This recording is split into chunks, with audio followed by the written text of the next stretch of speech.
ପିଲାମାନେ आज आम किसी एक नंबरिया गणित प्रश्न करवा भौतिक विज्ञान गणित प्रश्न। तो प्रथम प्रश्न क्वेश्चन नंबर 1 देखा। क्वेश्चन है ए बी और सी डुबेरिन ट्रायड जदि ए रो पारमाणविक वस्तुत्व 13 और सी रो पारमाणविक वस्तुत्व 23 तेबे बी रो पारमाणविक वस्तुत्व केते। आम जानते डुबेरिन ट्रायड रे प्रथम और तृतीय हाराहारी हूँ द्वितीय पारमाणविक वस्तुत्व। ताले बी रही मझिरे, ताले बी रो पारमाणविक वस्तुत्व हम 13 + 23 + 2 36 + 2 18। बुझीला। ए आउ सी रो पारमाणविक वस्तुत्वर हाराहारी अर्थात दुईटा को आम जोग करके 2 रे भाग कले आसला उत्तर 18। द्वितीय प्रश्न को आसवा।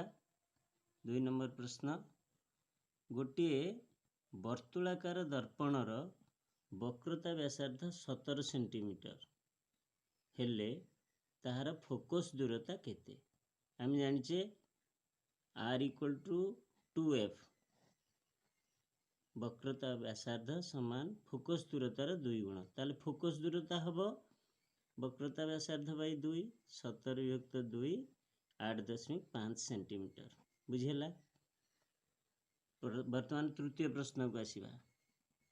ये लिखाई measure I = 45 degree measure R = 30 degree ताले प्रतिसरणांक केते। आंसर है प्रतिसरणांक आम जाने सूत्र है sin I / sin R। sin 45 I रो मूल्य है 45 R रो मूल्य 30 sin 45 / sin 30 sin 45 1/√2 हरण sin 30 1/2 तो 1/√2 × 2 = √2 √2 है 1.4 1.4। बुझेला। आसवा 4 नंबर प्रश्न को 25 सेंटीमीटर फोकस दूरता विशिष्ट अवतल लेंस रो पावर केते। ताले फोकस दूरता कहले F = 25 सेंटीमीटर। आम जाने 25 सेंटीमीटर टा हूँ 0.25 मीटर सेंटीमीटर टा मीटर करवा कारण पावर बाहर करला बेले आम लेंस रो पावर मीटर 1/मीटर्स तेणु P = 1/F तेणु 1/0.25 मीटर 25 सेंटीमीटर टा मीटर करवा 0.25 मीटर = -4 डायरेक्ट। कहीं -4 लिखा है ना अवतल लेंस रो पावर आमरे माइनस विजुक्त दिया जाए। ताले बुझीला। 5 नंबर प्रश्न को आसवा। वायु तुलन में जलर प्रतिसरणांक 4/3 तेबे जल तुलन में वायुर प्रतिसरणांक केते। वायुर प्रतिसरणांक यार विलोम हो 3/4 = 0.75। बुझेला। क्वेश्चन नंबर 6 की जीवा।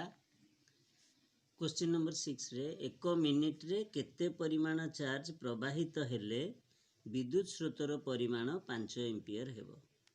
तो आम जाने विद्युत स्रोत I = Q/T चार्ज बाई समय ताले Q = IT Q = IT हमरो Q दरकार I रो परिमाण है 5 एम्पियर समय 1 मिनिट समान 60 सेकेंड आम मिनिट को सेकेंड करवा ताले 5 एम्पियर × 60 सेकेंड समान 300 कूलम।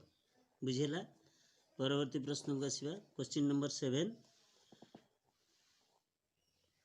5 वोल्ट विभवांतर रे 2 कूलम चार्ज प्रवाहित हेले संपादित कार्य केते।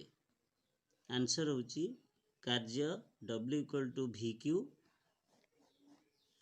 V है 5V Q है 2C बा 2 कूलम 5 × 2 10 जूल कार्य एकक जूल। परवर्ती प्रश्न को आसवा। परिवाहीर 2 प्रांत मध्य विद्युत विभवांतर 7 वोल्ट और विद्युत स्रोत 2 एम्पियर तेबे परिवाहीर प्रतिरोध केते। एठी हमको विद्युत विभवांतर दिया 7V विद्युत स्रोत 2 एम्पियर R = V/I 7V/2A 3.5 ओम। सूत्र R = V/I प्रयोग है, उत्तर है 3.5 ओम। परवर्ती प्रश्न को आसीबा। क्वेश्चन नंबर 9, 3 ओम 5 ओम विशिष्ट दुईटी प्रतिरोध समांतराल संयोगरे समूह प्रतिरोध केते? समूह प्रतिरोध हम 3 × 5/3 + 5। दुईटी जाक प्रतिरोध को गुणिबा विभक्त दुईटी को मिसेबा 15 + 8 = 1.8 ओम। या पर आम दशमिक पर 8 पर 2 स्थान जो रही लिखा आवश्यक नहीं, 1.8 ओम लिखा।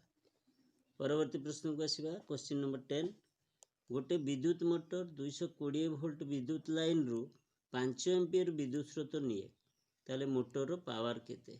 P = VI, विद्युत विभवांतर और विद्युत स्रोत गुणफल। ताले P = VI, V रो मूल्य है 220 वोल्ट, I रो मूल्य है 5 एम्पियर, 220 × 5 1100, पावर एकक है वाट। बुझीला पिले?